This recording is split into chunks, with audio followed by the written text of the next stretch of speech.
Hello, friends. Welcome to the session on the topic that is importance of elections. You all know the concept of elections. Elections are held from the Gram Panchayat level to the post of the President of India. In higher education institutes, that is colleges and universities, you may not be knowing, student councils were also formed through elections. You can't have that much fun anymore because elections are no longer held in the colleges. I don't know what you think about that, but you should think about that. But I think there should be student council elections because such elections are the schools of instruction of democratic way of life. Well, all we can say today is that a policy decision needs to be made. So, what we were talking about elections in India. You have studied democracy in India before. We have come to realize democracy is a system of government that is better than dictatorship, monarchy, and because that includes the people for whom the rules are being framed. Professor Silly, one of the great political scientists, what he says about democracy. He said, democracy is a system of government involving every individual. Abraham Lincoln, yes, his definition of democracy must have been mouth to mouth. What is his definition of democracy? Democracy is a government of the people, by the people, for the people. Here, as per Abraham Lincoln, people are sovereign. Going to next point, however, how do we get people involved in this process? The way of involving them are elections. People use their right to vote and elect certain people to represent themselves in the system of government on their behalf. The Constitution of India came into force in India and Indian citizens got the right to vote. You are very privileged. In this context, I would like to draw your attention to Pandit Jawaharlal Nehru's commentary on the right to vote. You know Nehru, our first Prime Minister.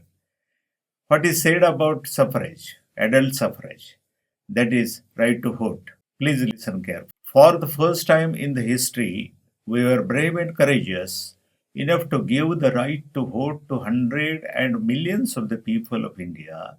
We gave the right to vote to the dwellers in the jungle, even as the dwellers in the cities. We did not deny the right to vote to any person in India. We did not attach, important, any property qualifications or educational tests. We treated everyone as a human being with a right to say what his government should be. So we put our faith in democracy to the fullest extent. And democracy only flourishes and freedom only flourishes when the responsibilities of freedom are understood and carried out. If the responsibilities are not understood and carried out, the freedom itself tends to slip away. This is a caution given by the Prime Minister. Unquote. I have some activity for you. Friends, you have carefully considered this Nehru's thoughts and discuss them with your co-learner for 2 minutes. And write what you understood by in your notebook. Take 2 minutes, please. Now, did you realize responsibilities of Indian citizens? The citizens of India got the right to vote unconditionally, as Pandit Nehru has rightly pointed out, without any demand. On the one hand, the constitution was implemented, and on the other hand, we became voters.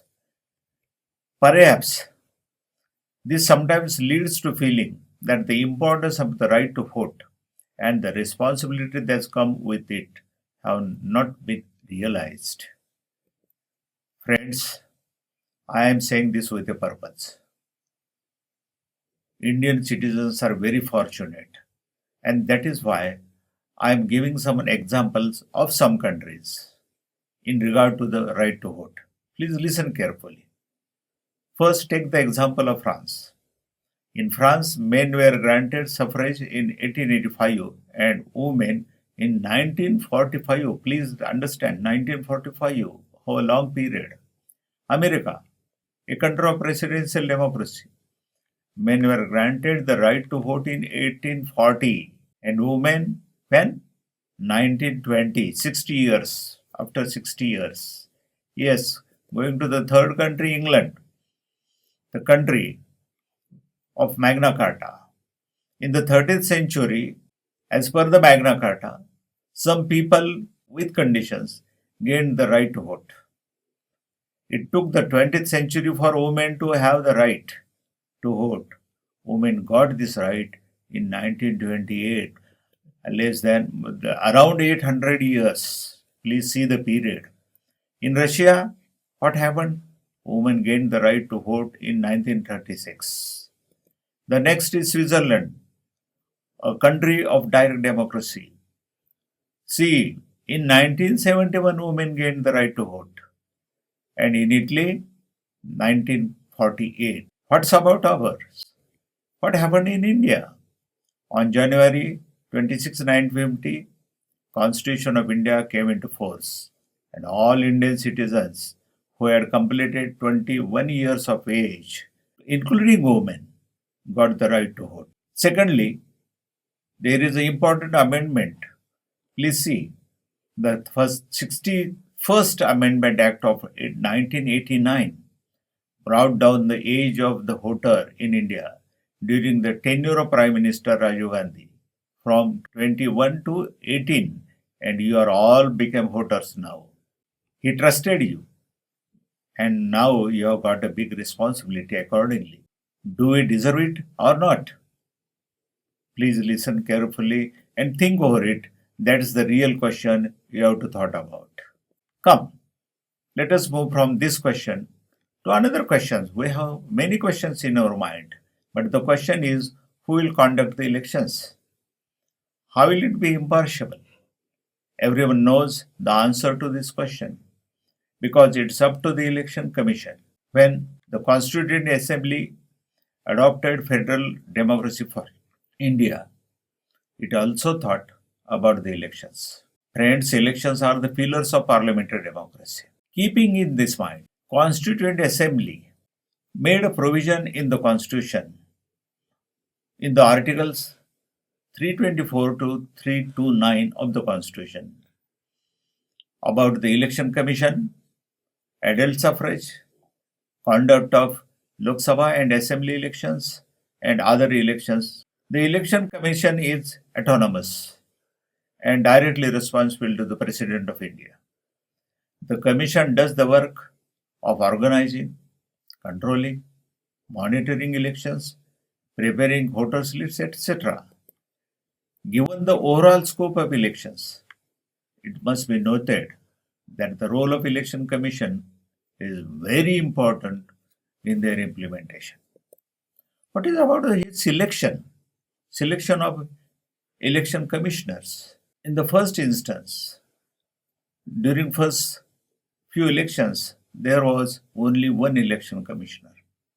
Subsequently, the election commission became three-tiered, means three election commissioners compose the election commission. Earlier, there was a committee comprising of the Prime Minister, the leader of the opposition in the Lok Sabha, and the Chief Justice of India to select the election commissioners. However, before 2024 Lok Sabha elections, general elections, it was changed and the Chief Justice of India was dropped from the committee and was replaced by a union law minister. Dear friends, our time is running out. So let me tell you what I think about this, means about the duties of the Electoral Commission, and I will stop. In my opinion, the Election Commission should be fair, honest, away from politics, upholding justice for all, and most importantly, helping to conduct elections in a peaceful and fearless environment. Provision is made for such noble purpose in the Constitution. India's democracy can be the best democracy in the world. Please remember for that if it has an election commission that truly accelerates the strengthening of democracy, protects democracy, and therefore practices its duties very strictly with the spirit of do not give up without fear of any consequences.